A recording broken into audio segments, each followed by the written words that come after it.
মাননীয় স্পিকার, আপনাকে ধন্যবাদ। মাননীয় স্পিকার,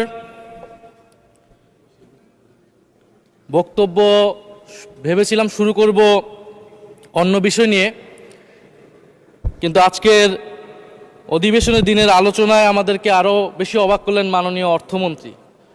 ফলে অর্থ সেক্টরের কিছু কথা, কিছু বক্তব্য দিয়ে আলোচনা শুরু করছি।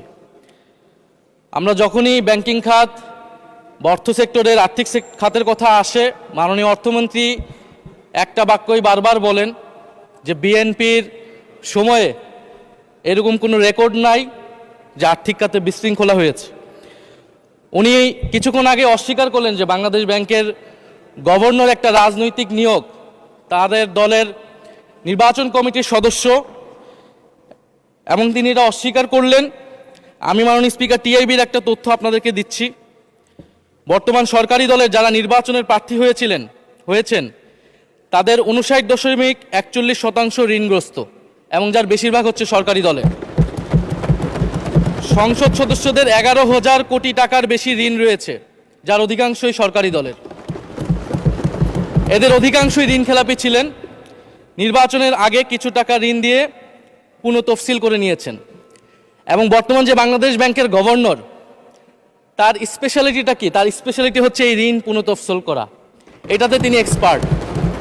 ফলে তাকে বাংলাদেশ ব্যাংকের গভর্নর কেন দেওয়া হয়েছে এটা খুব পরিষ্কার মাননীয় স্পিকার।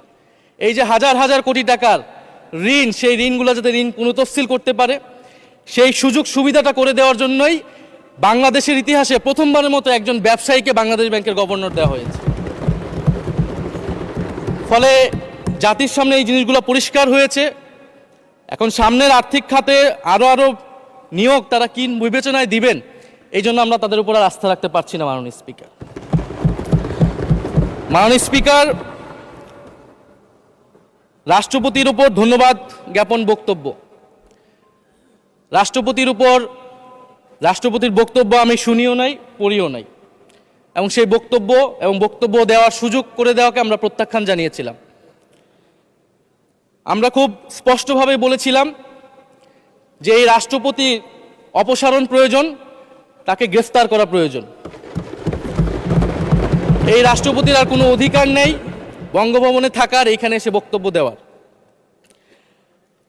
প্রেসিডেন্ট শাহাবুদ্দিন চুপ্পু, তার কিছু কুকীর্তির কথা মাননীয় স্পিকার হাউসের সামনে তুলে ধরছি। তিনি দুদকের কমিশনার ছিলেন। তাকে দুদকের কমিশনারের করা হয়েছিল 3টে অ্যাসাইনমেন্ট দিয়ে। এক নম্বর হচ্ছে